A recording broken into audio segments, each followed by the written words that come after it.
Buenos días. Buenos días a todos.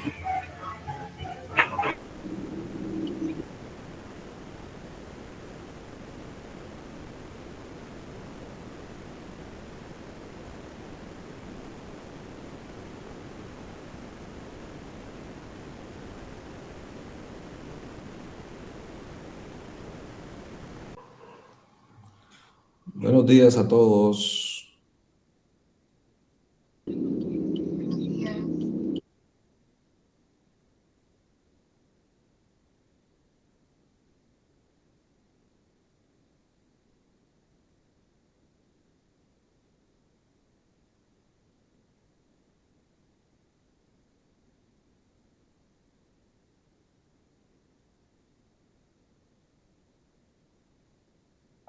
Buenos días a todos, compañeros.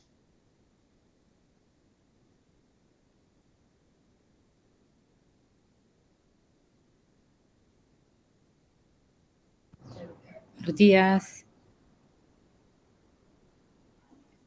Buenos días, compañeros. ¿Será que aún no tendrá algún problema técnico el docente, que solo aparece la presentación? Sí, yo tampoco lo escucho.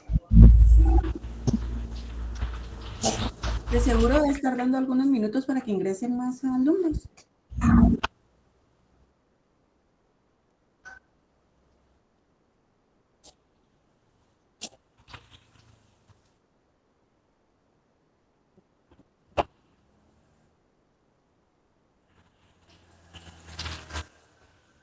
Para aprovechar el tiempo, compañeros, disculpen, yo me inscribí de emergencia extraordinariamente. Si me pueden poner los mensajes el número de teléfono de la coordinación que tienen en grupo para la actividad que siempre se hace en pro de apoyar a alguna persona necesitada. Les agradecería, por favor. Soy nuevo en este grupo.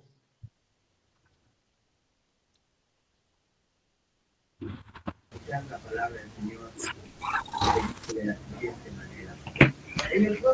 Con gusto, colega. ¿Cuál es su contacto? Lo voy a colocar aquí en los mensajes. 58 69 6372. 58 69 6372. Yes. De acuerdo. Lo contactaremos para agregarse al grupo. Sí, ajá. Dos.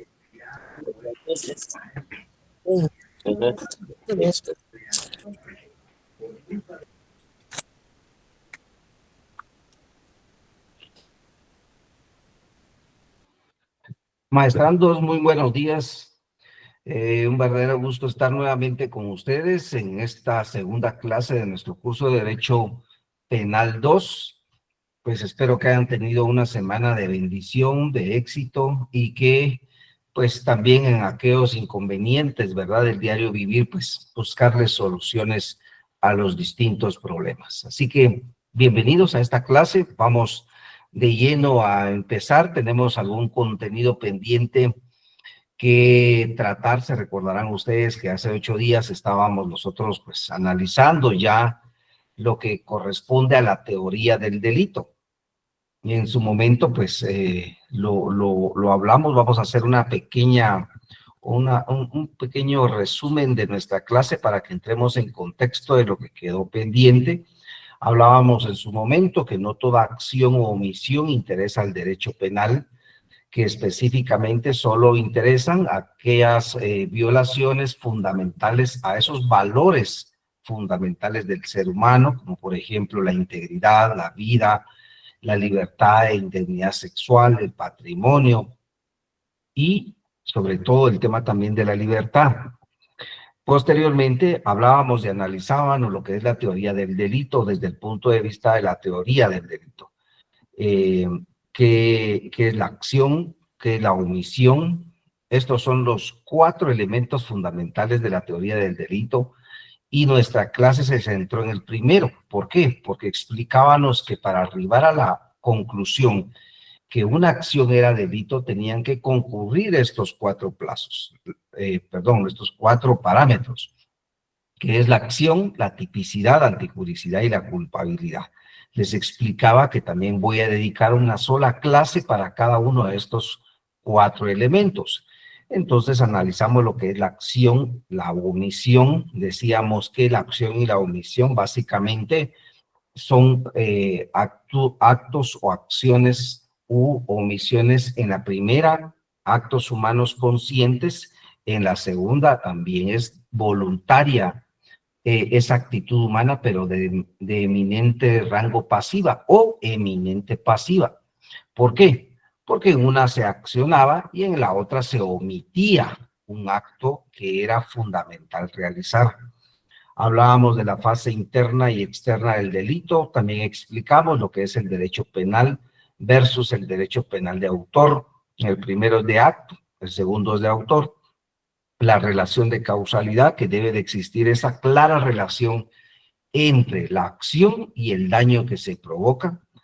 Y asimismo explicábamos la teoría funcional del dominio del hecho, que en este caso todo hecho que se vaya a intimar a una persona, que se le vaya a señalar a una persona, tiene que tener las primeras tres características: tiempo, modo y lugar plenamente circunstanciado. Pero también indicamos que cuando a una persona se le señala más de un hecho delictivo, el mismo tiene que ser individualizado. Esto quiere decir que por cada delito que se le señale a una persona, se debe de individualizar un hecho específico.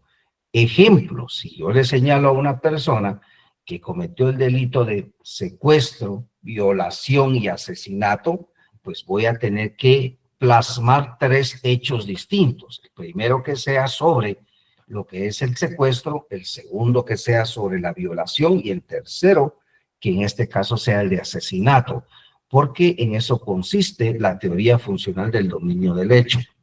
Hablábamos de la ausencia de acción, en este caso analizamos lo que es la fuerza exterior. Les dejo ahí el ejemplo que puse en la clase anterior. Los movimientos reflejos, se recordarán ustedes el famoso agricultor, que él estaba cortando la grama con aquella herramienta que les hablé que es como casi una O, pero le falta ahí un parámetro para que se cierre esa O, pero lo importante era que al finalizar esa herramienta tenía un pico, una punta. Esta persona estaba cortando la grama, otra persona le hace una broma como de asustarlo, y este sin querer hace las manos hacia atrás y resulta que con ese objeto, pues le daña el ojo y lo pierde. Entonces hablábamos en qué consiste esos movimientos reflejos, ¿verdad? Toda esta información para que ustedes vayan recordando el contexto de nuestra clase anterior, y hacía esta pregunta, y con esta pregunta me quedé en la clase anterior. Y aquí entonces continuamos con nuestro curso, que tenemos mucho contenido para el día de hoy. ¿Por qué es importante determinar para la defensa técnica y el Ministerio Público la ausencia de acción u omisión en la primera entrevista o comunicación de un hecho delictivo? Y bueno, espero que ustedes la hayan analizado, pero en contexto podemos decir claramente que es un momento sumamente importante para el Ministerio Público y principalmente para el abogado defensor. Y esto porque desde esa entrevista con la persona a quien se le señala un hecho delictivo, ya tanto abogado defensor como Ministerio Público, conscientes de lo que implica la teoría del delito, podríamos analizar si efectivamente corresponde iniciar un proceso penal y si corresponde iniciarlo, bajo qué parámetros va a iniciar el proceso penal. Y recordémonos de ese ejemplo del agricultor. ¿Qué pasaría si en este momento usted es Ministerio Público o usted es abogado defensor y resulta que tiene ese caso en ese momento?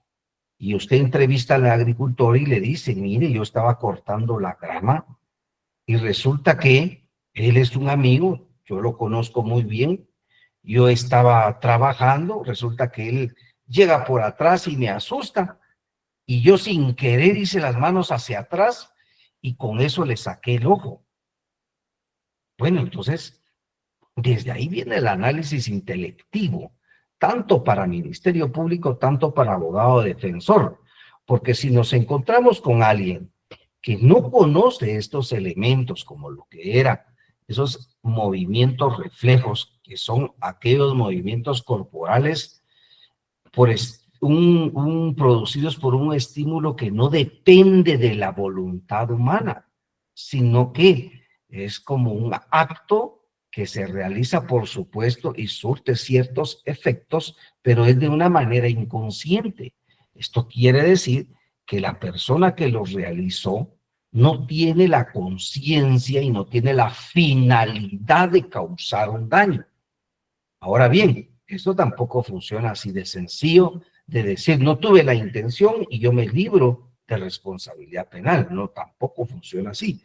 Pero sí constituye un elemento de entrevista para que yo pueda, Ministerio Público, analizar algunos medios de investigación y determinar si lo que me está diciendo la persona sindicada efectivamente tiene correspondencia. O bien, con elementos de investigación, yo voy a determinar que el sindicado me está mintiendo y por ende corresponde a investigar de otra manera. Y un elemento fundamental aquí a entrevistar sería la parte agraviada. ¿Qué sucedió? La parte agraviada también nos tiene que dar información muy importante.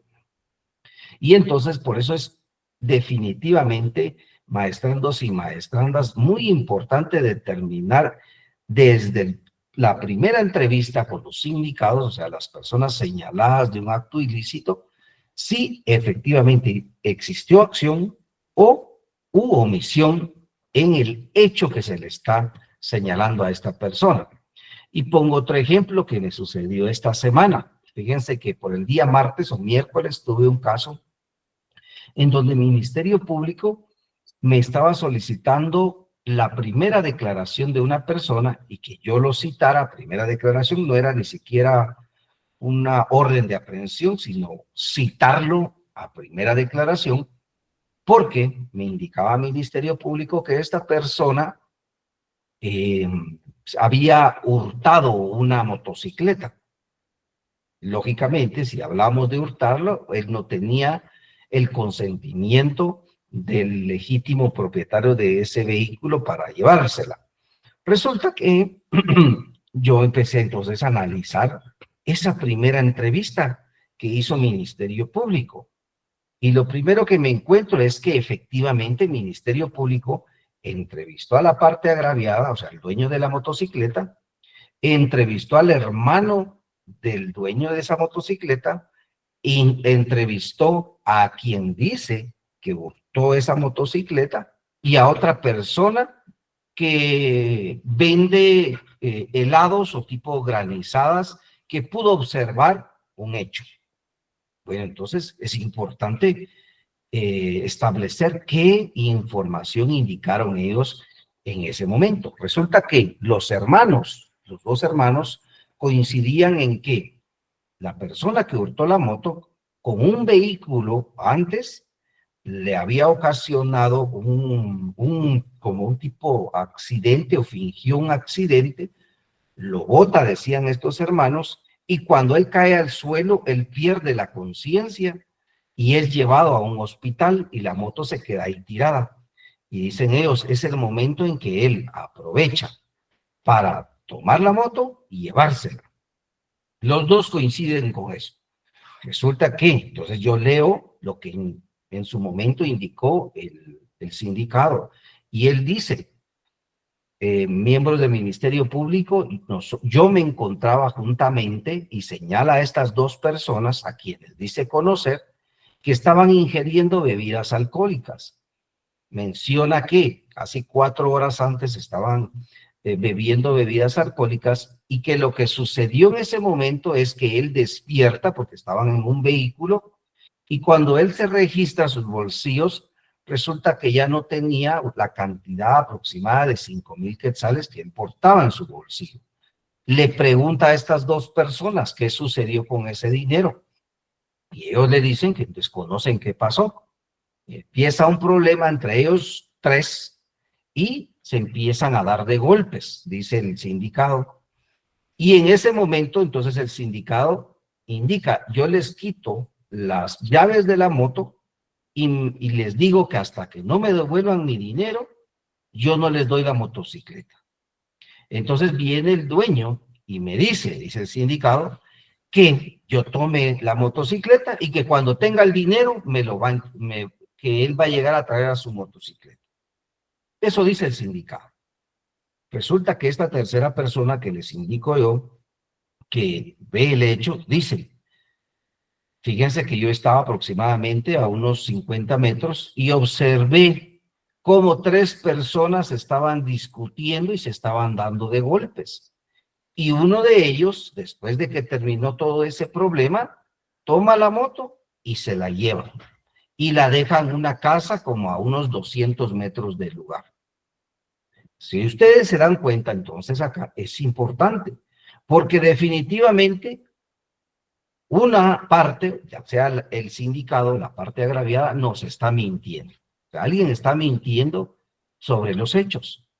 Entonces yo le digo al Ministerio Público, no voy a acceder a lo que usted me está solicitando y le explico cada una de esas versiones. Porque no es posible que 2 personas nos digan contundentemente qué sucedió y otras 2 personas también nos digan qué sucedió. Pero resulta, les digo, que en este caso el sindicado nunca negó haberse llevado la motocicleta.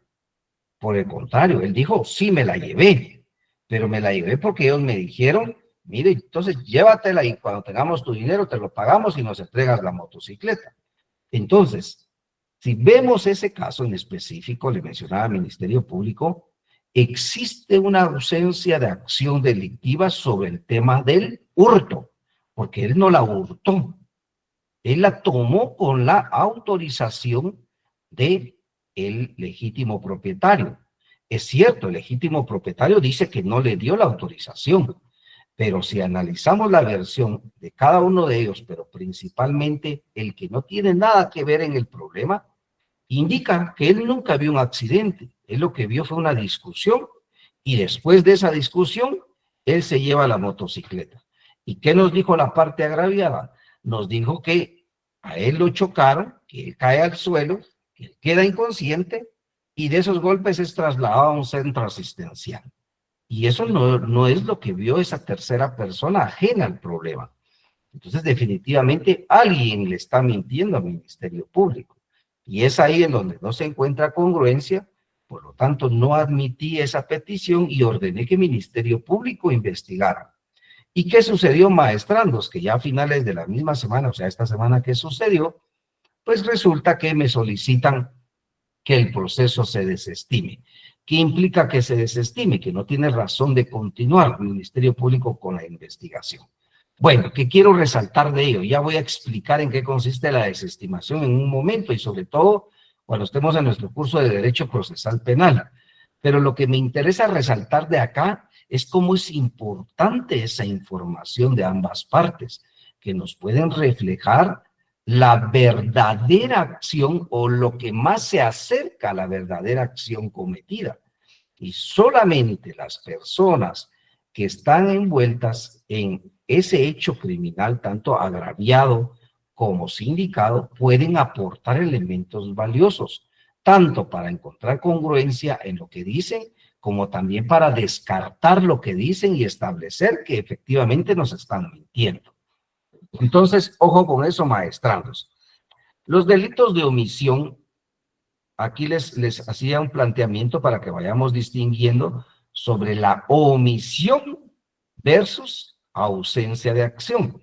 Recordémonos que la omisión es una conducta eminentemente pasiva, pero que depende del acto o de la voluntad humana. Y la ausencia de acción sería, en todo caso, un acto humano carente de voluntad. O sea, yo no tuve la intención en ningún momento, pero con elementos objetivos se puede acreditar que efectivamente no existió esa intención.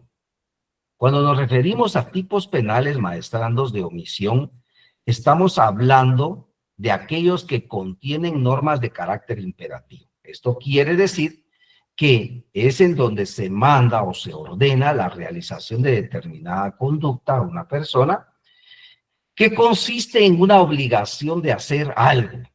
Y al no hacer ese mandato, la conducta de la persona es de carácter pasivo, porque no hizo ese acto que se le ordenaba hacer. Esto porque omite esa realización. Entonces decimos que los tipos penales de omisión son aquellos en donde el sujeto no cumplió con el mandato que establece la norma penal. Y en este caso vamos a ver algunos ejemplos brevemente. El artículo 18, se recordarán que le dimos lectura la semana anterior. Bueno, aquí se los dejo en esta placa. Pero, ¿qué castiga la norma entonces en los delitos de omisión? Castiga esa conducta pasiva, ¿verdad? O sea, este gesto les dice a ustedes más que 1000 palabras. Es que yo me quede de brazos cruzados, no hacer lo que la norma penal me indica.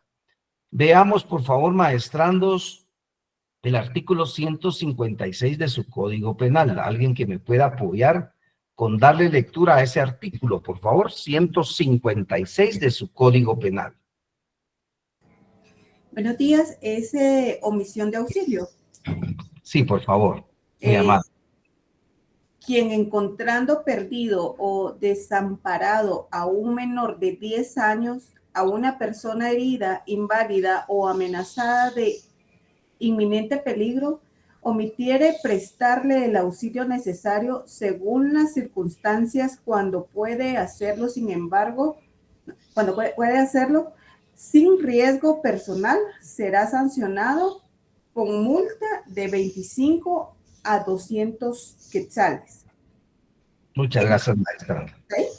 Si ven ahí, el elemento básico, casi lo tenemos al final, es omitir ese auxilio. O sea, yo omití, yo pudiendo ayudar a una persona que lo necesita, no lo hice, ¿verdad? Es encontrándome con esa facultad de poderlo hacer, dice la norma.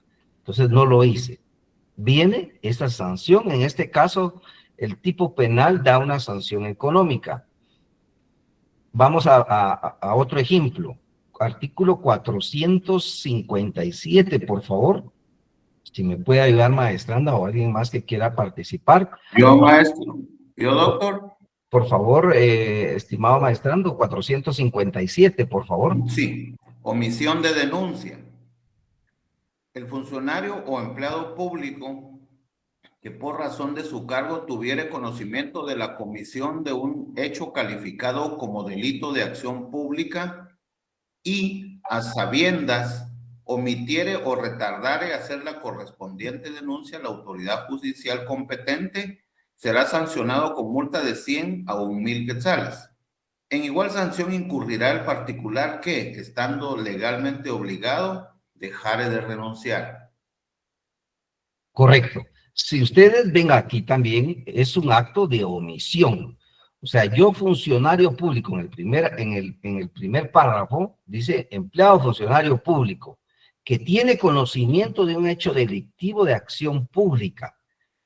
Yo omito realizar la denuncia. O sea, yo no denuncio, no me quiero meter a problemas, mejor no lo hago, finjo no haberlo visto. ¿Qué hice? Tuve una actitud pasiva porque no lo realicé.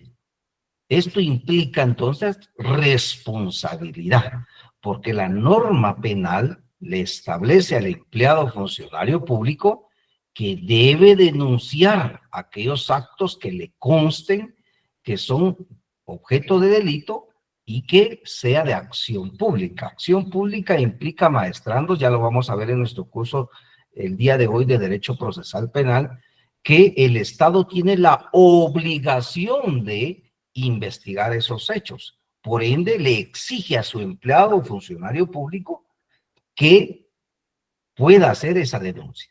Pero yo no lo hago, es una actitud pasiva. Entonces, en ese caso, también existe responsabilidad. Y por último, maestrandos, veamos el artículo 445, por favor, 445 de su Código Penal, si fueran tan amables. Faltó el anterior, disculpe, doctor. Perdón. 69. No, 445. Vamos a saltarnos de denegación de Perdón. justicia. Muy bien. Les dejé el ejemplo ahí, por favor. Dice que comete delito de peculiado por uso. El funcionario o empleado público que para fines... Maestranda, disculpe, podríamos leer el 466, sería entonces el 446, perdón, si no es el 445. Ok. Dice, comete delito de peculiado culposo el funcionario o empleado público que, por negligencia, diere ocasión a que se realizare por otra persona la sustracción de dinero, efectos o bienes que se tratan los artículos 445 y 445 bis de la presente ley. El responsable de este delito será sancionado con prisión de 1 a 3 años e inhabilitación especial. La misma pena se impondrá al funcionario o empleado público que, sabiendas, permita que se pierdan, destruyan, descompongan o venzan bienes, alimentos o productos de la naturaleza perecedera que se encuentren bajo su custodia o administración, aun cuando no pertenezcan al Estado. Gracias. Pongamos ahí un paréntesis, por favor, maestranda, muchas gracias. Voy a darle lectura al artículo 445 del Código Penal, que es el peculado por sustracción. En este caso, este delito indica que comete el delito de peculado por sustracción el funcionario o empleado público que sustrajere o consintiere, ojo con eso, consintiere que otro sustraiga dinero, efectos o bienes que custodie, perciba, administre o guarde por razón de sus funciones. Si ustedes ven, o lo que quiero rescatar en este tipo de delito, que es el peculado por sustracción, es que da un supuesto de permitir. O sea, yo, empleado, funcionario público que tengo bajo mi custodia bienes, en este caso, yo permito que se sustraigan. Entonces, ese permitir es una actitud pasiva. Yo, como decimos en palabras coloquiales, ¿verdad? Me hago de loco por ahí, finjo no verlo o simplemente permito que determinada persona lo realice. Esto en perjuicio de los bienes o el patrimonio nacional.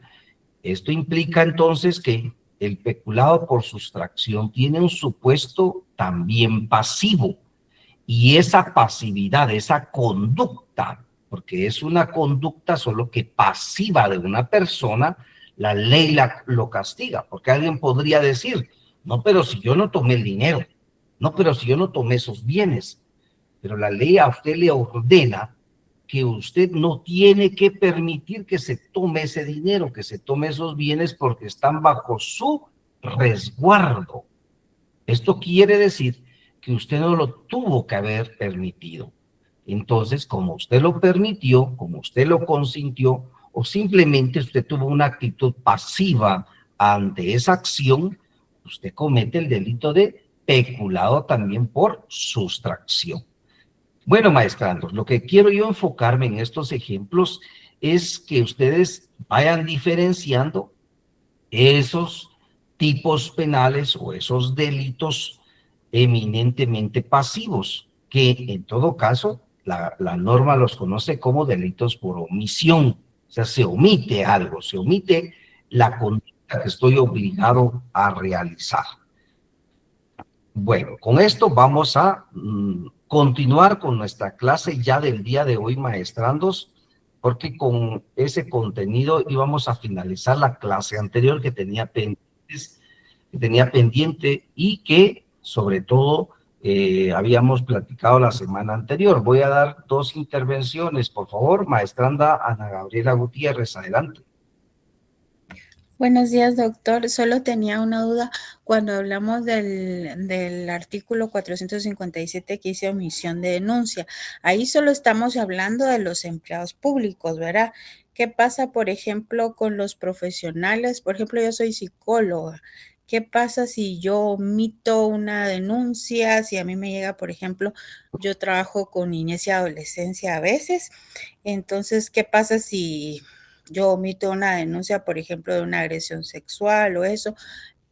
¿Estaría en este artículo o es otro artículo?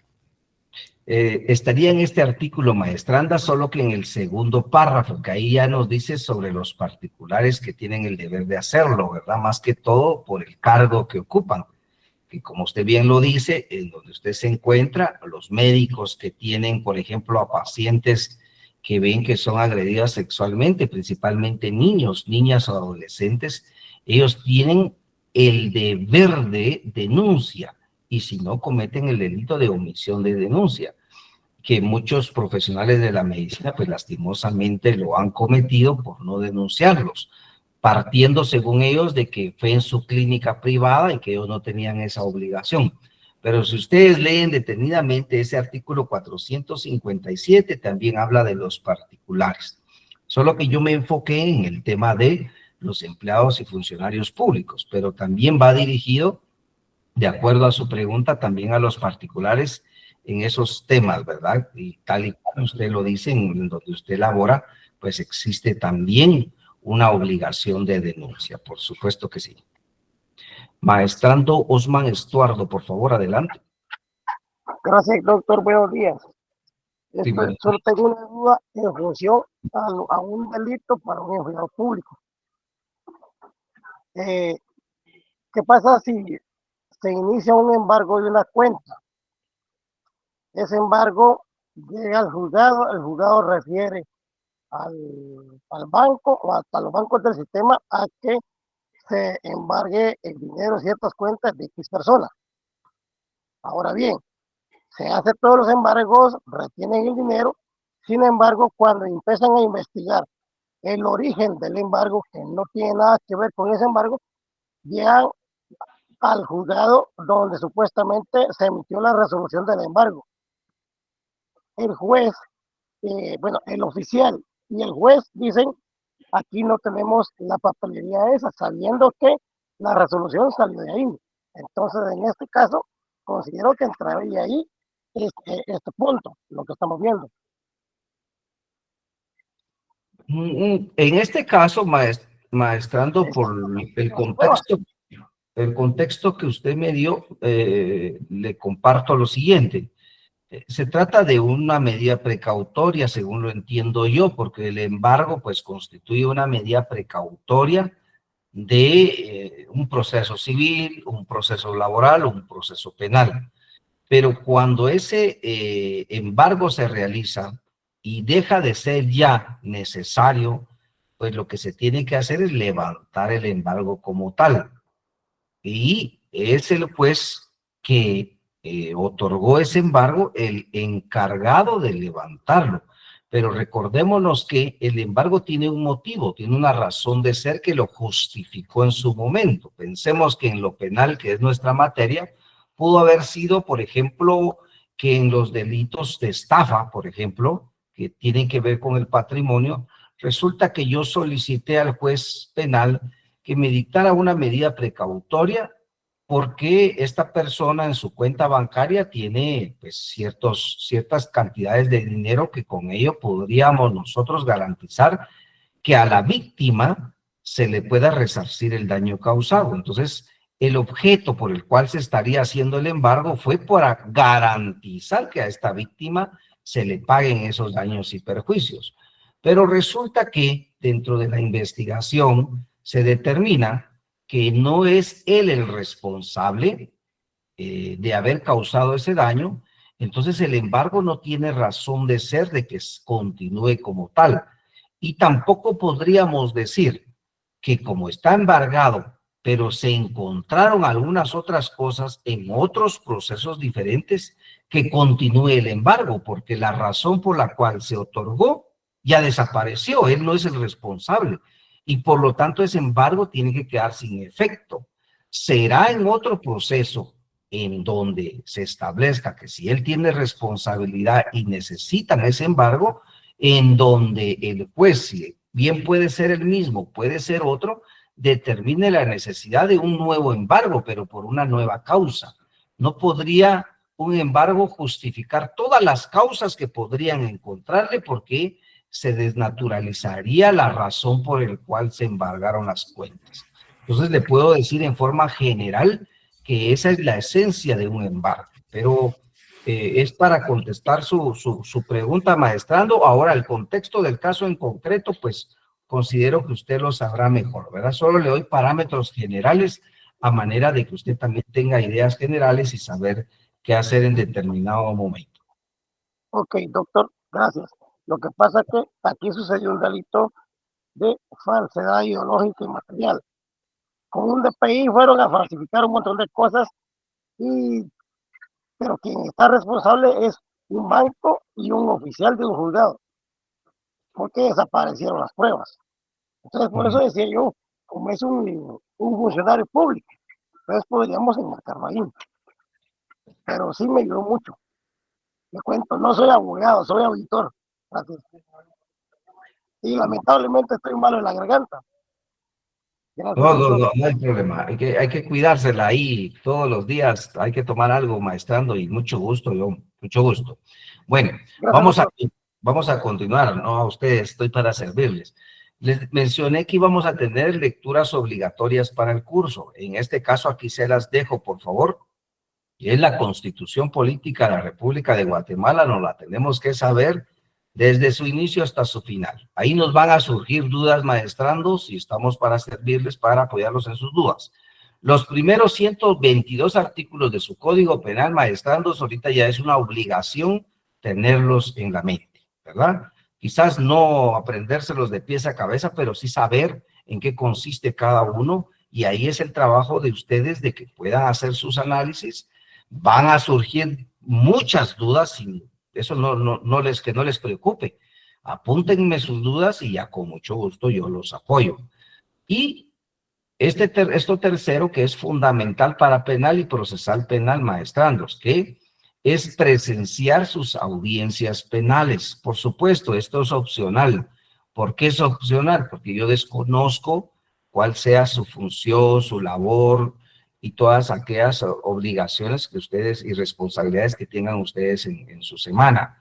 Pero quien tenga la opción, un espacio libre, unas vacaciones ahí que pueda solicitar o se las van a dar, pues vaya a los juzgados penales, diga: yo soy estudiante de la maestría tal y tal, me interesa ver audiencias y es por eso que necesito que ustedes me puedan apoyar con entrar a ver las audiencias. Le van a pedir su identificación, usted ingresa. Si les están pidiendo alguna constancia de su docente, con mucho gusto me lo dicen y yo se las envío, pues, ¿verdad? Para decir que ustedes son estudiantes y que ustedes necesitan ver audiencias. Esto de audiencias, maestrandos, es fundamental para su curso de penal, para su curso de procesal penal. ¿Por qué? Porque ustedes no me dejarán mentir de acuerdo a sus diferentes profesiones. Por ejemplo, el maestrando anterior me decía: yo soy auditor. Y alguien me diría: yo soy psicóloga, yo soy administrador, yo soy abogado, etcétera. Pero independientemente de la profesión que tengamos, nosotros sabemos que la práctica hace al maestro, ¿verdad? Es la práctica la que nos lleva a nosotros a poner en práctica esos conocimientos. Entonces, por eso es fundamental ver audiencias para que ustedes puedan ir analizando cómo se ponen en práctica esos conocimientos que vamos adquiriendo ya. Entonces, para los que pues estén en San Marcos, con mucho gusto o estén cerca o se les facilite ir a San Marcos, con mucho gusto, pueden abocarse conmigo. Aquí está mi correo electrónico, mi número de teléfono, y con mucho gusto pues ahí pueden ver audiencias evidentemente penales conmigo. Y si no, yo los puedo apoyar en su localidad, por favor, porque gracias a Dios pues estoy trabajando en el organismo judicial tengo ahí algunos contactos con muy buenos amigos que nos pueden facilitar ese tipo de presenciar audiencias penales. Entonces, tomar en consideración eso, maestrandos, y lógicamente este contenido les va a servir a ustedes para sus dos cursos, penal y procesal penal, que van de la mano. Maestranda Indira Prado, por favor, adelante. India. Buenos días, doctor. Una pregunta. Bueno, ahorita me surgió. ¿Las audiencias de revisión de medida de adolescentes en conflicto con la ley penal entrarían como parte de las audiencias que usted nos está comentando? Correcto, sí, definitivamente, maestranda. La puede ver, esa revisión a la medida, o bien la reforma al auto de procesamiento, que es otra audiencia que ustedes ven en niñez. Es fundamental que las puedan apreciar porque básicamente son los mismos parámetros en niñez de esas audiencias con nosotros en el tema penal, ¿verdad? Entonces esas dos audiencias me parecen perfectamente muy aplicables. ¿De acuerdo? Ok, gracias, doctor. De todos modos, sí, tal vez lo molesto para otro tipo de audiencias porque mi expertise es más que todo en el tema de niñez y adolescencia, pero sí me interesaría ver el proceso de adulto. Correcto, con mucho gusto. Ahí les dejé el contacto respectivo. Para el número de teléfono solo agradecería, maestrandos, como lo han hecho algunos compañeros y compañeras de ustedes, solo enviarme un mensajito antes, ¿verdad? Para que yo sepa quién me está escribiendo, quién me está llamando, porque pues no contesto llamadas que no tengan el número en mi teléfono. Entonces, se los comparto para que ustedes como estudiantes ahí me hagan el enorme favor de enviarme un mensajito previamente. Bueno, en ese entendido, entonces, tenemos un objetivo de esta nuestra segunda clase. Vean, ya nos llevamos algunos minutos, pero es importante explicarlo bien, maestrandos. Estudiar los elementos de la tipicidad. ¿Cuál es la tipicidad? Es ese segundo elemento de la teoría del delito, que nos sirve para encuadrar la conducta, o sea, la acción que cometió una persona en un posible delito. Aquí les presento entonces esta placa que nos va a ir sirviendo, la van a ver ustedes muy seguido, porque esto nos va a ayudar mentalmente a posicionarnos en ese eslabón de la teoría del delito. Analizábamos la acción, hoy estamos analizando la tipicidad. Entonces, ubiquémonos que estamos ya hoy en ese segundo elemento. Pensemos que ya superamos en un hecho específico la acción y dijimos si es una acción relevante, si es una acción que le interesa al derecho penal, si es una acción que causó lesividad a un bien jurídico tutelado. Ustedes saben que el bien jurídico tutelado ahora es ese valor que protege el Estado a las personas, como la integridad, la libertad, la vida, el patrimonio, la indemnidad sexual o libertad sexual, entre otros ejemplos. Entonces, la tipicidad. ¿Cuándo decimos que una conducta es típica? La conducta es típica, o sea, existe tipicidad, si la conducta de acción u omisión, porque ahora recordémonos, acción voluntaria, la omisión también es voluntaria, pero es pasiva. Es voluntaria dirigida a una finalidad. Ojo con eso. Esto es importante, maestrandos, porque esa voluntad tiene que estar dirigida a una voluntad. ¿Qué sucedió con el ejemplo que les di de aquella persona que se le acusaba de haber hurtado una moto? La finalidad de él no era en ningún momento el hurtar la motocicleta. Él, en su finalidad fue porque de ese conflicto que tuvo con estos dos hermanos, le dijeron, bueno, entonces llévate la moto y cuando tengamos tu dinero, no la entregas. Entonces él se lleva la motocicleta y hasta incluso la va a encargar ahí adelante de donde estaban ellos. ¿Cuál era la finalidad de él? Tener la motocicleta como una garantía de un pago que habían ellos como un acuerdo de voluntades de forma oral, de forma verbal, arribado. Esa era la finalidad. En ningún momento la finalidad fue tomar la motocicleta, hurtarla ilícitamente y despojar ilícitamente el patrimonio de esta persona. Entonces, por eso es fundamental que nos centremos también en esa finalidad, que nosotros conocemos también como el móvil del delito. ¿Cuál fue la intención o cuál fue la finalidad de realizar el delito? Y encuadra o subsume en uno o más de los tipos penales vigentes. O sea, la acción que se comete, la omisión que se comete, la tipicidad implica hacer esa labor de establecer si en la norma, si en el Código Penal por ejemplo, existe un delito donde podamos encauzar, en donde podamos encuadrar esa acción o esa misión en ese delito. Porque si no podemos encuadrar esa conducta que se realizó en un delito, diríamos que la conducta es atípica. Entonces acá en el segundo eslabón o en el segundo párrafo que les presento, aquí ya nos dice que es atípica. Y ya les di la respuesta, ¿verdad? Que esa acción o es esa omisión que no está calificada como delito.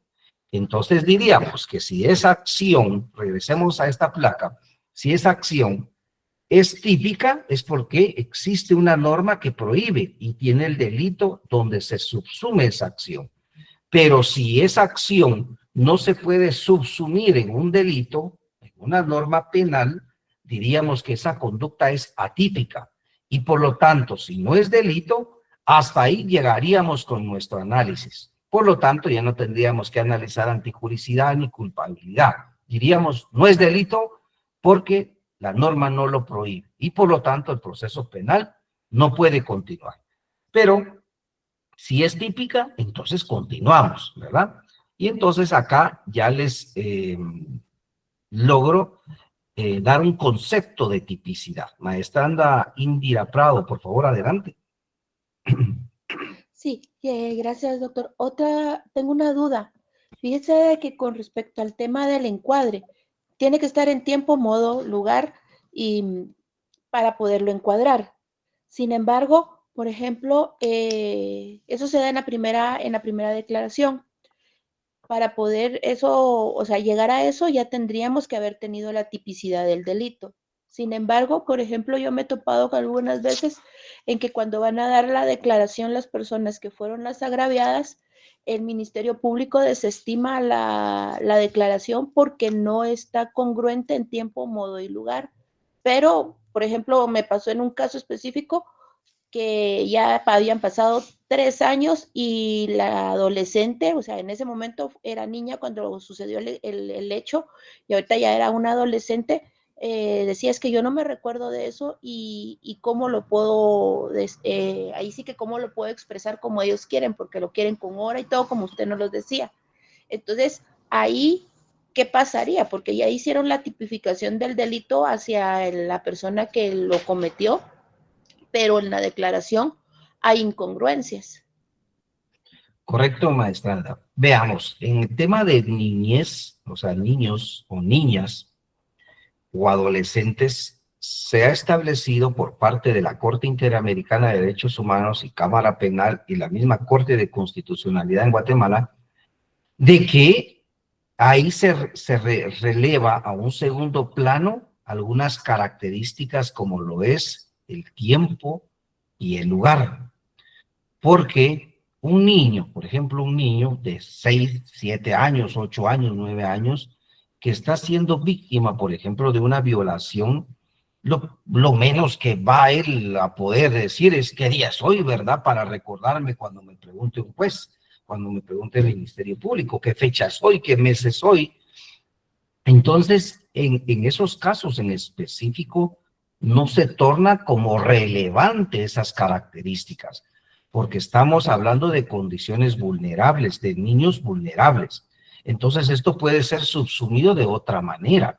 Por ejemplo, se le pregunta al niño mediante una entrevista lúdica, o sea, por medio de cámara GESEL, usted no me dejará mentir, usted que trabaja con niñas, por medio de cámara GESEL, se le puede decir a él, bueno, con un muñequito, bueno, explicarle que él explique qué fue lo que se le hizo.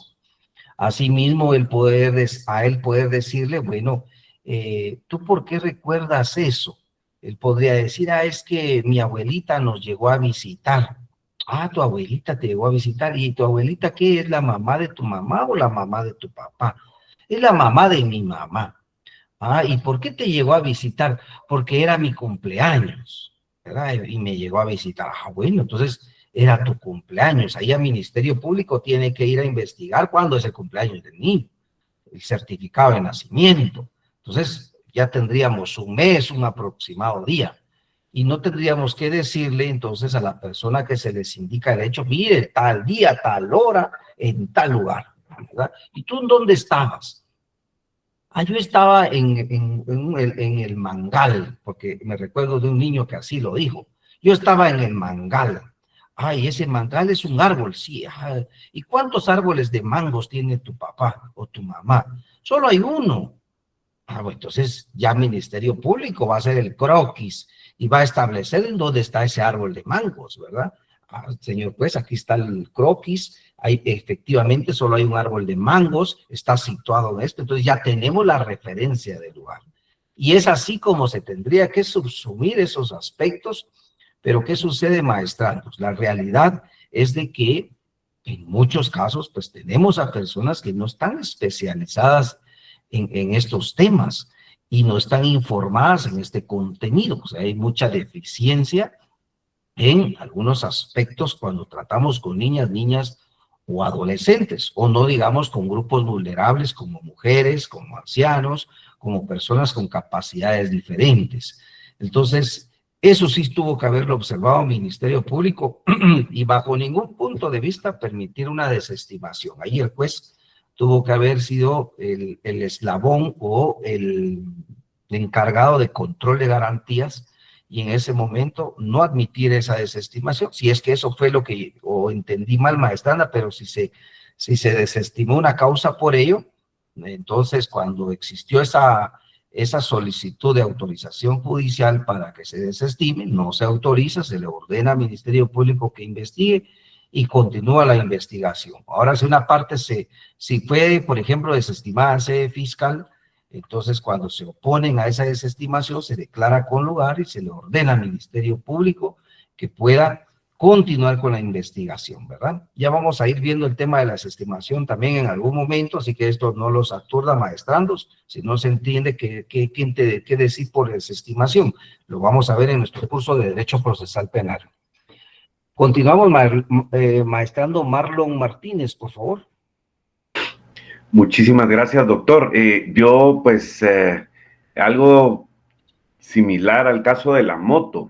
Fíjese que tengo un conocido por ahí que me comentó su caso, de que él no se dedica a préstamos, pero tenía su ahorro por ahí y alguien viene y le dice, mira, necesito dinero, él lo tenía, y le dice, y alguien lo aconsejó y le dijo, sí, pero que te dé la propiedad en venta, no en hipoteca, como garantía del préstamo, ¿verdad?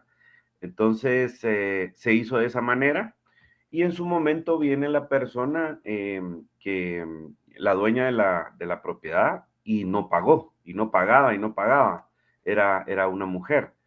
Y entonces viene y cuando aquel la presiona, que le dice, mire, yo tengo el documento de venta de su propiedad, ya la propiedad puede ser mía. Entonces viene ella y se va con un abogado y el abogado dijo que le dijera que lo iba a demandar por estafa, que la había estafado porque era préstamo y había sido venta y que le iba a decir por tema de mujer, iba a decir que la estaba acosando y total es que mi amigo se asustó tanto que mejor le llegaron a un acuerdo que le pagara solo una cantidad y le devolvió su propiedad. ¿Ahí hay alguna estafa realmente, doctor?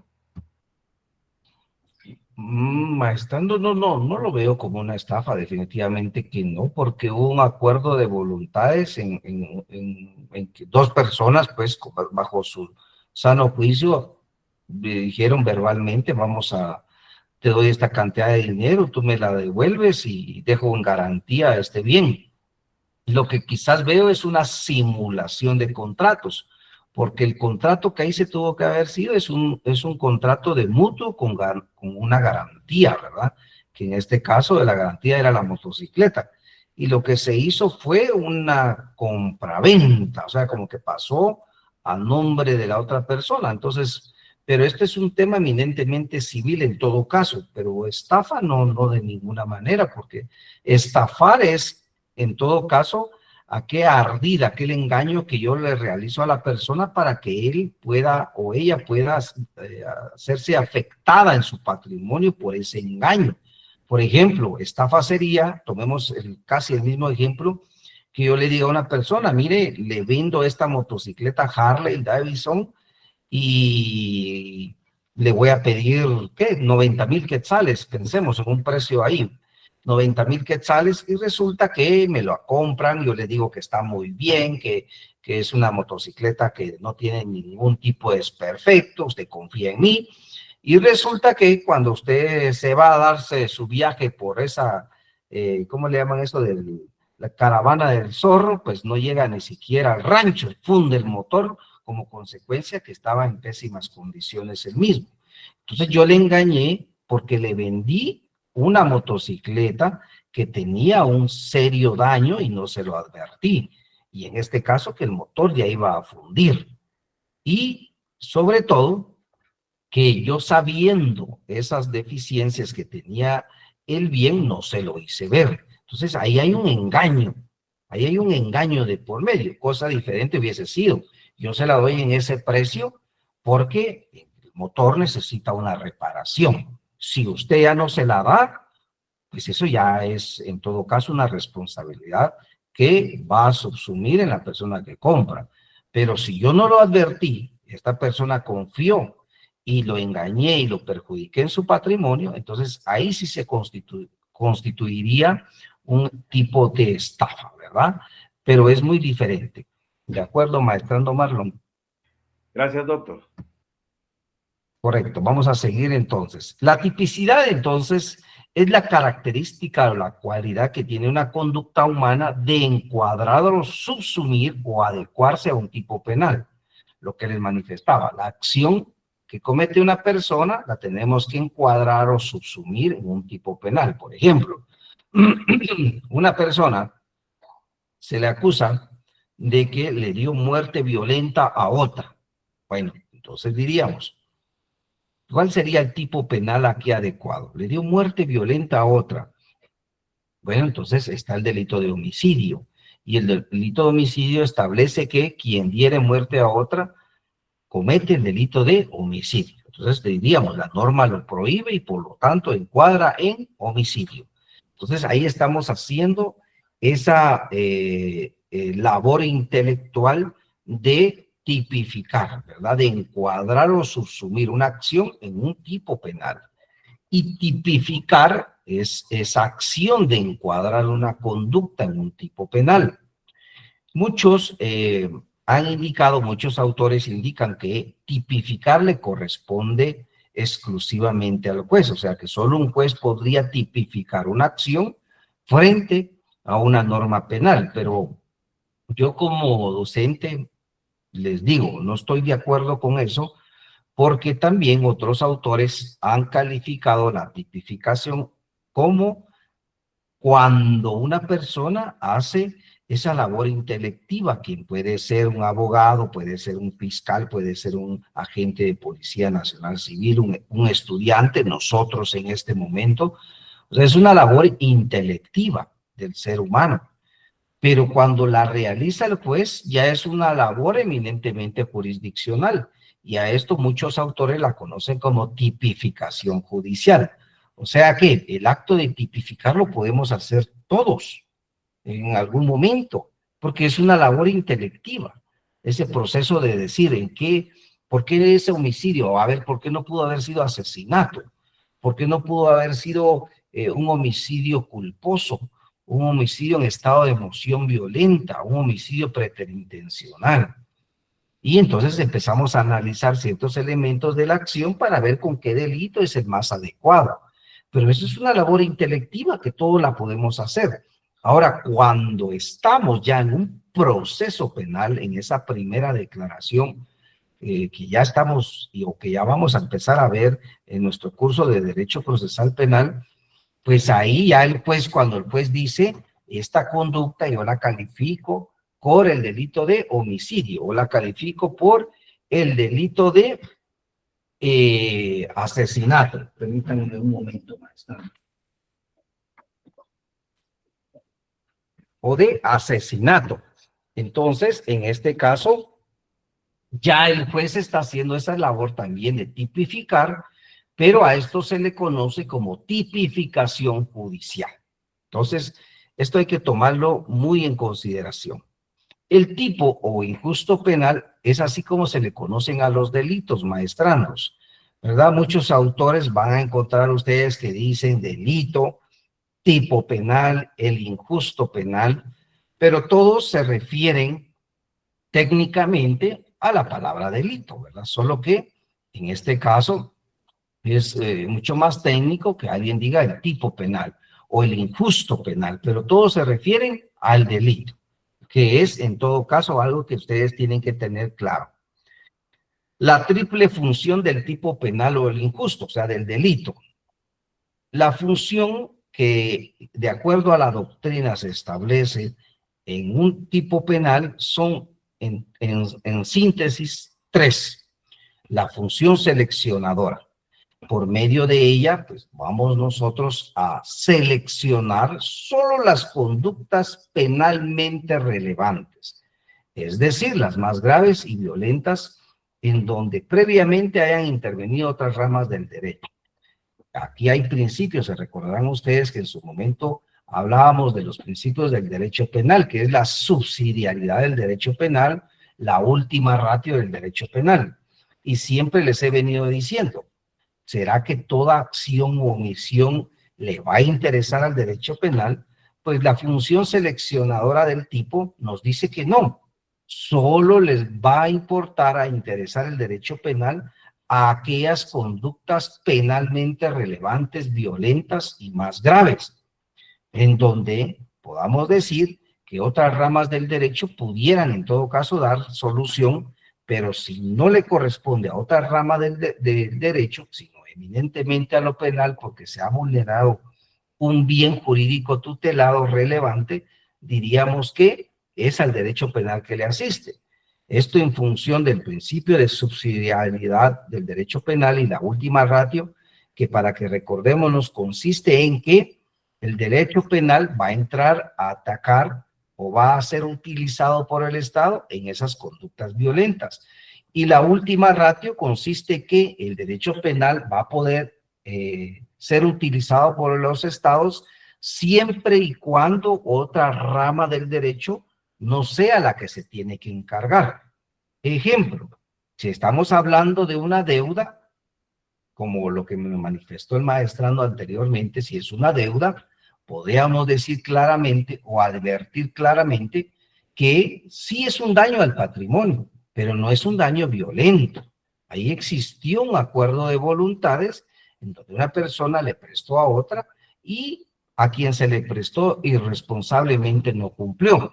Pero no es el derecho penal el que tenga que dar respuesta en ese caso, sino que es el derecho civil el que tiene que encargarse de poder, en todo caso, darle respuesta a la persona y por medio de ese derecho civil, el poder cobrar esa suma de dinero. Pero si una cantidad de dinero fue arrebatada violentamente a una persona, es el mismo patrimonio, pero es esa actitud de violencia la que se selecciona para que sea el derecho penal el que se encargue de dar respuesta en ese caso en concreto. Maestrando Edgar Marroquín, por favor, adelante. Gracias, doctor. Fíjese que yo solo tengo una duda, doctor, tal vez usted me la pueda aclarar en el tema de esto de cuando se subsume un delito que es el más grave, ¿verdad? Digamos, se subsume el menos grave y creo que se aplica al más grave, pero yo trabajo en una institución que vela por víctimas de violencia y he visto dos tipos de comportamiento, por ejemplo, previo a algún tema de violencia contra la mujer, por ejemplo, que hay violencia física, pero previo a ello las transportaron en un vehículo, en ambos casos, digamos, pero en alguno incluso hasta tipifican el tema de secuestro y en otras obviamente no. Entonces, ¿cuál es la diferencia, doctor? Digamos, ¿en qué momento se subsume cuando los hechos son tan parecidos en ese sentido? Si me pudiera aclarar esa situación, gracias. Correcto, maestrando. Lo que aquí tal vez nos pudiera servir en esos casos es que nos vayamos a cuál fue la acción cometida, ¿verdad? ¿Cuál fue esa acción que se cometió? Y desde ahí entonces desprender qué elementos de investigación tenemos. Por ejemplo, en el tema de violencia contra la mujer, si la acción que se cometió fue, por ejemplo, que me recuerdo de este caso, él dejaba, en este caso que les voy a comentar, era un esposo que le ponía llave a toda la casa le ponía llave, buscaba de qué manera su esposa no pudiera salir de ahí, porque era una persona muy controladora, muy celosa, y él tenía la paranoia que si salía, ella se iba a encontrar a otro mejor hombre. Entonces él ponía llave y se iba a trabajar. Regresaba, quitaba llave y ya la esposa podía ir a donde ella considera pertinente ahí en la casa. ¿Cuál era la acción en ese momento?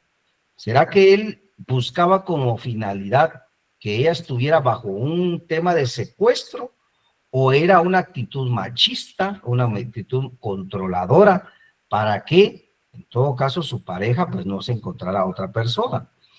Entonces, si vemos la acción que ahí se cometió, fue que por esos círculos de violencia, pero sobre todo de machismo, esos grados desiguales de poder que existen entre un hombre y una mujer, él por medio de ese control, pues él decía, bueno, controlo que mi esposa no se encuentre a otra persona. Entonces, esa era la finalidad.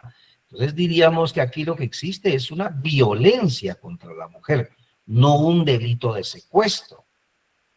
Ahí podríamos nosotros ir identificando frente a cada figura que es la violencia contra la mujer, ¿cuál es su fin? En este caso, es que una dama no sea sujeta de violencia bajo ningún tipo, puesto que debe de existir esa garantía de los estados en que esta persona viva libre de toda clase de violencia. Pero el delito de secuestro tiene como parámetros, o en este caso algún tipo de verbos rectores o supuestos o características que se tenga la intención de privarla o privarlo de su libertad arbitrariamente y en muchos casos bajo una amenaza o bajo una coacción de una retribución económica. Pero en este caso, como el ejemplo que les pongo, eso no existió, eso no se dio, esa no era la finalidad. Porque si la finalidad fuera secuestrarla, pues tendríamos que poner otro ejemplo.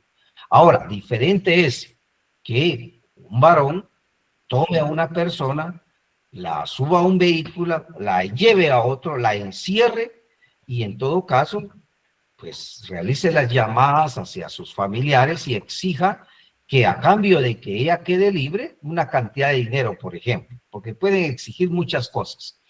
Entonces aquí podríamos decir que se privó arbitrariamente de su libertad y que sí se subsume en un delito de secuestro. Pero es la finalidad la que en muchos casos nos ayuda a dar respuesta a ello. Entonces por eso les decía, es la acción que se comete la que hay que analizar a manera si se puede subsumir o no en un delito de secuestro la misma. Pero es la finalidad con que se hace para que nos pueda ayudar en mucho a establecer cuál es el tipo penal adecuado. Espero que les siga maestrando. Maestranda Indira Prado, por favor. Sí, doctor, entonces aquí básicamente se tendría que analizar, bueno, lo que yo le entendí por el caso que nos estaban explicando ahorita, habría que analizar los verbos rectores también que están entre lo que es para la tipicidad de los delitos, para poder saber en cuál encuadra entonces. Exactamente, son los verbos rectores, y los verbos rectores son maestrando esas características de cada delito. Y si esas características que tiene cada delito efectivamente se dan en la acción que se comete, ahí ya nos da más parámetros para indicar si efectivamente en el caso en concreto podemos o no utilizar ese delito. Entonces, por eso es importante, como bien lo dice maestranda Indira, analizar esos verbos rectores, esas características, y si la acción que se cometió sí tiene esas características, indudablemente, pues ahí podría perfeccionarse un tipo penal como lo que se está indicando. Bueno, continuamos maestrandos. En este caso también tenemos la función de garantía, que sirve para proteger al ciudadano del poder arbitrario del Estado. Recordémonos que el Estado también es poderoso, tiene mucho poder el Estado por medio de sus organismos. Y frente a una persona resultaría que nosotros nos podríamos quedar pues prácticamente sin ningún tipo de posibilidad de defendernos si el Estado fuera totalmente arbitrario, pero no funciona así en el derecho penal. El Estado también está limitado a ciertas garantías fundamentales, como las que le presento en esta plaqueta, que es la garantía de no hay pena sin ley anterior. Esto quiere decir que el Estado no podría perseguir a una persona y quererle imponer una sanción si en una ley no está establecido ello. Entonces se le diría momento, ¿verdad? A Ministerio Público, porque ¿quién representa al Estado en el tema penal? Ministerio Público. Y es por eso que los jueces, maestrandos y maestrandas constituyen esa garantía o esa función de garantía frente al ciudadano. Y aquí cobra la relevancia de que personas idóneas estén en esos cargos y sumamente plenamente preparadas. ¿Por qué? Porque son quienes le van a poner un alto a esa arbitrariedad que pueda tener el Estado. Porque recordémonos también que el poder a veces se corrompe. Y si no, hemos tenido ahí varios ejemplos, ¿verdad? Desde la extinta CICIG, que surgió muy buena, ¿verdad? La idea yo la aplaudo como nació.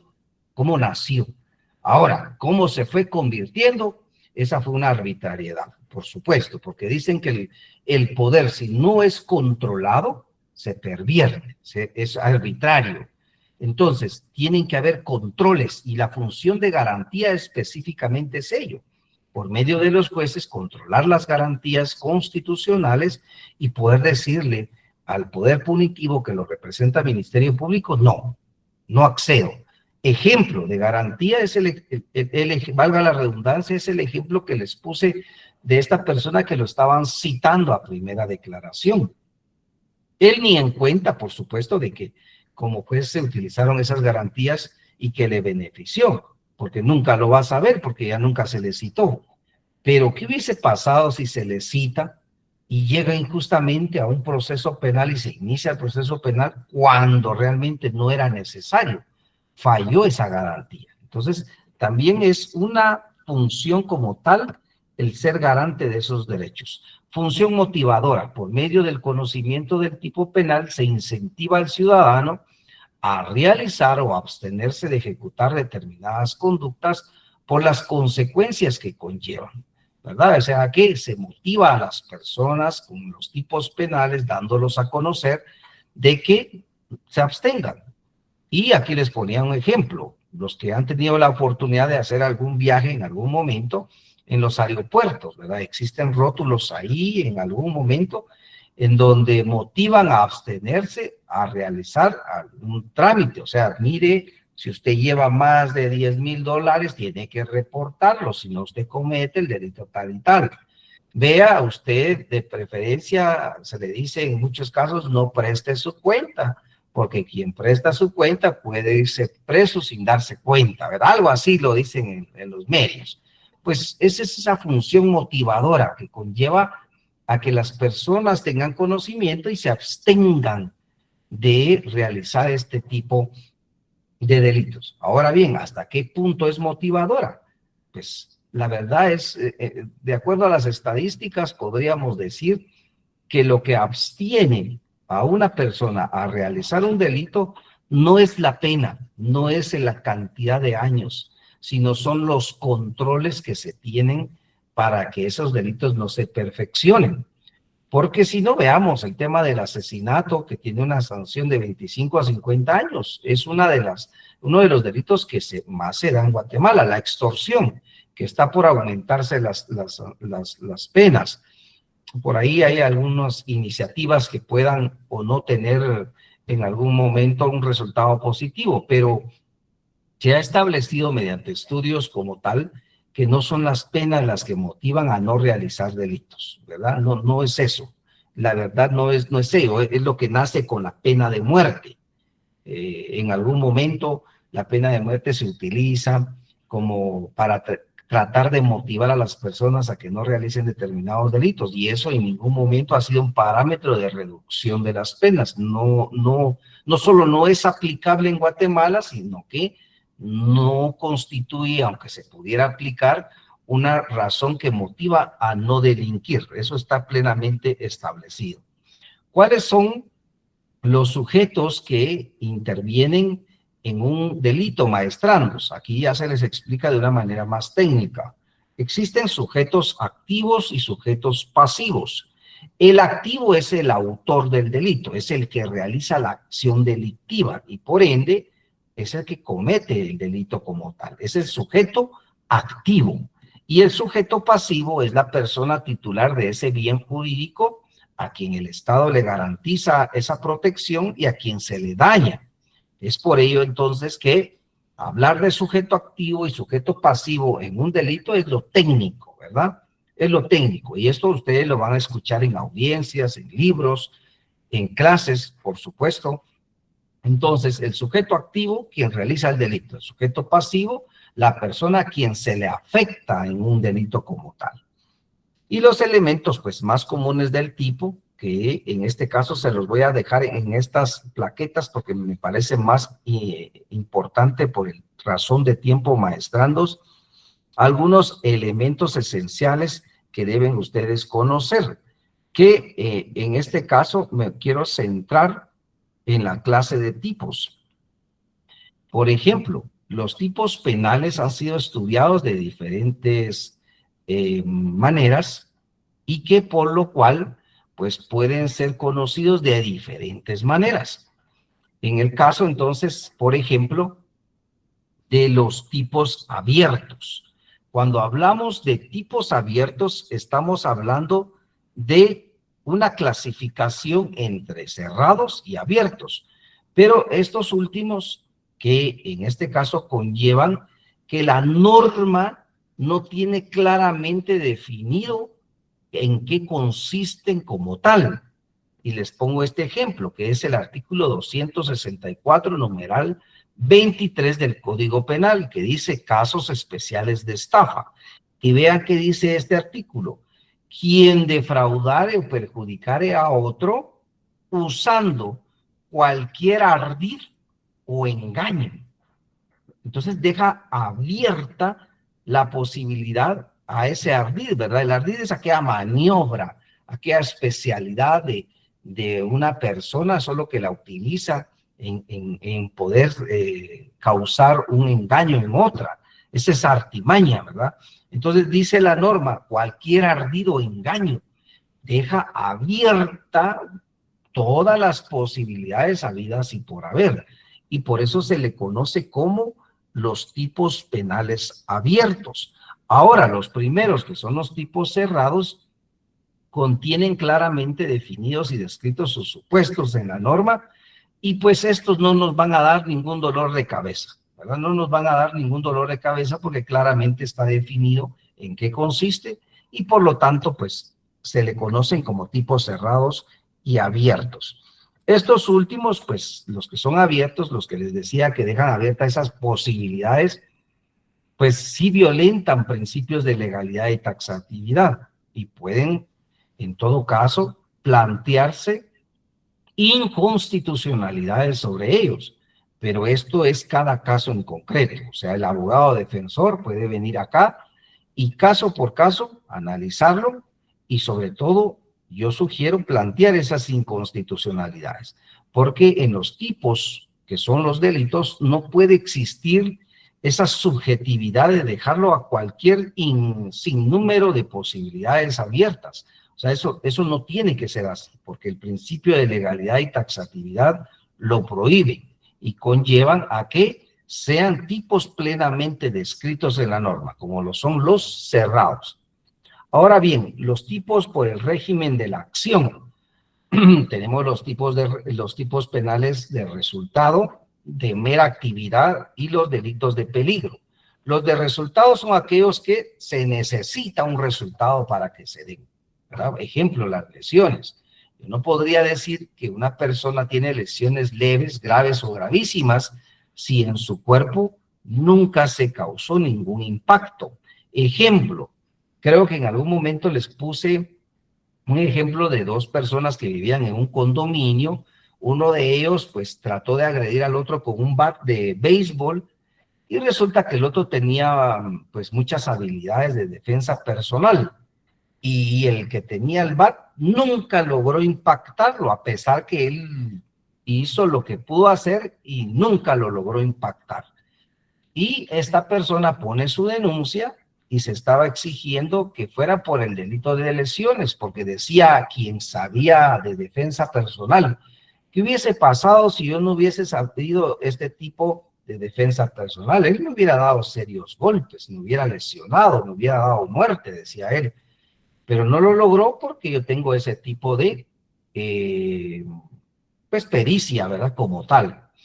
Pues no se accedió. Puede ser otro tipo penal, muy probablemente, pero de lesiones no, porque nunca lo impactó. Y para que se den esas lesiones tiene que existir un resultado, como el dar muerte a una persona, ¿verdad? El delito de homicidio o de asesinato es de resultado, porque necesitamos que se dé muerte a una persona. Los delitos de mera actividad o mera inactividad.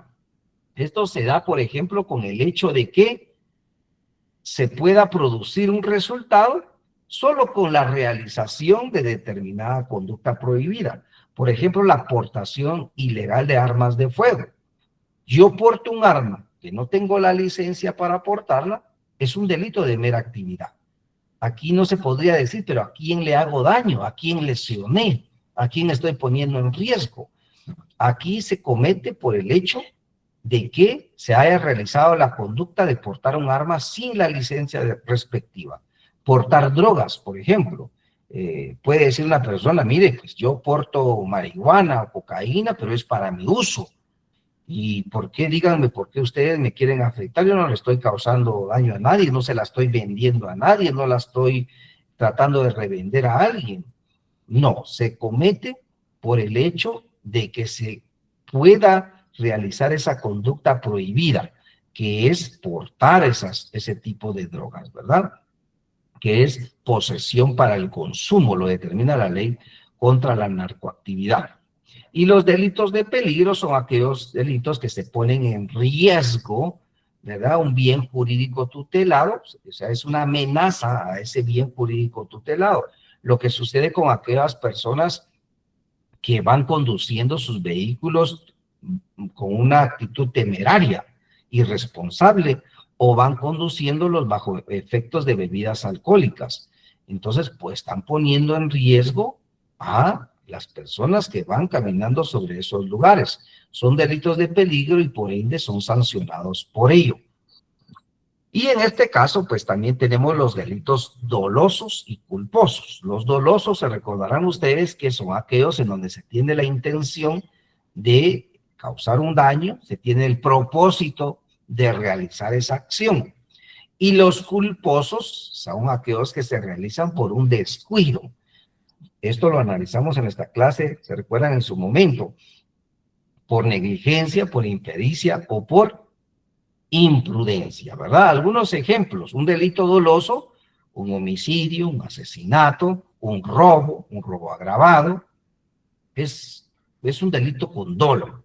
Ahora, un delito culposo, lesiones culposas, ¿verdad? Yo voy conduciendo mi vehículo, el clásico ejemplo, verifico mi teléfono y por voltear a verlo, pues yo vengo, colisiono con otro vehículo y le causo lesiones a las personas que iban en ese vehículo. O en el peor de los casos, el homicidio culposo. Yo voy conduciendo mi vehículo por ir texteando con el teléfono, ir observando el teléfono, pues yo vengo y impacto a otro vehículo y le doy muerte a una persona sin quererlo, pero causé el daño. Es un delito de homicidio culposo. El error en el tipo, maestrandos. El error en el tipo me interesa, y con esto vamos a concluir nuestra clase, que lo tengamos claro. El error en el tipo consiste en que una persona desconoce de lo ilícito de su actuar. Si el dolo requiere conocer y querer la realización del tipo de injusto, el error determinará su ausencia cuando supongan el desconocimiento de alguno o algunos o todos los elementos del tipo injusto. Esto lo escribió Mirpuy. Ejemplo, esto es un caso real que se dio, maestrandos, con dos damas, ya nos sucedió con dos damas juezas y este caso fue con dos jueces. Era un evento de profesionales del derecho, habían dos jueces que tenían un mismo maletín, era el mismo relativamente, por azares del destino los compraron, ¿verdad? No sé si en el mismo lugar o no, pero eran los mismos. Y en este caso, al finalizar el evento, viene el profesional, toma el maletín y se lo lleva. Cuando está en su casa, observa que eso no es de él, ¿verdad? Y lo mismo el otro profesional. Si iríamos a el positivismo de la norma, cuando se observa el video, porque hay un video cuando se toman los maletines, diríamos, se observa a tal profesional que va con el maletín y por ende cometió el delito de hurto. Alguien podría decir eso. Lo que nos interesa a nosotros es que él haya cometido la acción. Y vean el video, él lleva el maletín, cometió el delito. Pero en el derecho penal no solo funciona así, maestranos. Hay que ir a la finalidad, para eso estamos analizando la tipicidad. Hay que ir a la finalidad de la acción. ¿Cuál fue la finalidad de él en portar en ese momento el maletín? Él ni siquiera sabía de que ese maletín no era de otra persona. Él observó que era el de él porque tiene las mismas características y se lo llevó. Entonces él no tenía la intención en ningún momento de causar un daño. No existió lesividad porque en ningún momento se le afectó a la otra persona. Ahí les cuento que esa historia concluyó en devolver los maletines. Nunca se fue a un proceso penal, ni mucho menos, pero sí me sirvió para utilizarlo como ejemplo para explicar el error en el tipo. Y el error en el tipo, o sea, el error en el tipo penal surge cuando una persona sin dolo, sin culpa, comete o realiza una acción aparentemente delictiva, Por eso es que es necesario investigar con objetividad para poder no causar mediante un acto de justicia, un acto de injusticia, ¿verdad? Y entonces, aquí tenemos, en todo caso, con esto finalizo, la aplicación del error del tipo en la justicia guatemalteca. Esto no lo regula la ley como tal, esto va más allá y por eso en maestría lo tocamos, porque esto requiere de un análisis de integración de normas que el juez, fiscal y abogado defensor conozcan de ello, ustedes como maestrandos, pero es de detectar el error en el tipo y se detecta con esa acción, ¿no? Ninguno de los dos tuvo esa voluntad dirigida a causar un daño en el patrimonio del otro. El fundamento es el artículo 4 de la Constitución Política de la República de Guatemala, que habla de la dignidad e igualdad de los seres humanos. Entonces, tener también una plataforma probatoria, tengo que probar y acreditar esos hechos, tendría que saberlo acreditar, y una forma de acreditar eso, si eso hubiera trascendido, es de que yo lo compré en determinado lugar, miren las características de este objeto frente al que yo me llevé, son las mismas. O sea, aquí empieza ya a acreditarse. Y sobre todo la interpretación pro homine, que ¿en qué consiste? Que los derechos humanos se tienen que interpretar a favor de las personas. Y que aquí se hace el análisis en cuanto a ese desvalor de la acción, a ese dolo mínimo, como se conoce. O sea, la intención es mínima, eso nunca. Es más, en este ejemplo nunca existió el dolo, porque el dolo es la intención, ¿verdad? Pero no se dio. Y tener claro, maestrandos, esto que en la clase del curso de Derecho Penal 1 lo dije. Jueces no pueden crear figuras delictivas ni aplicar sanciones por analogía. Así que, maestrandos, vean, hemos podido finalizar ya con nuestra segunda clase. Es bastante contenido, pero es un contenido que me gusta explicarlo muy bien a manera que ustedes tengan claro esos aspectos. Así que les pregunto, previo a finalizar, ¿tienen alguna duda? ¿Tienen algún aporte? Este sería el momento, por favor. Correcto, maestrandos, pues interpreto que todo está bien. Para los que siguen conmigo en Derecho Procesal Penal, nos vemos ya en un par de horas, y para quienes no, pues les deseo un buen fin de semana, y si Dios nos lo permite, nos vemos en una próxima. Feliz día. Gracias, doctor. Nos seguimos viendo. Gracias, Gracias, doctor. Gracias.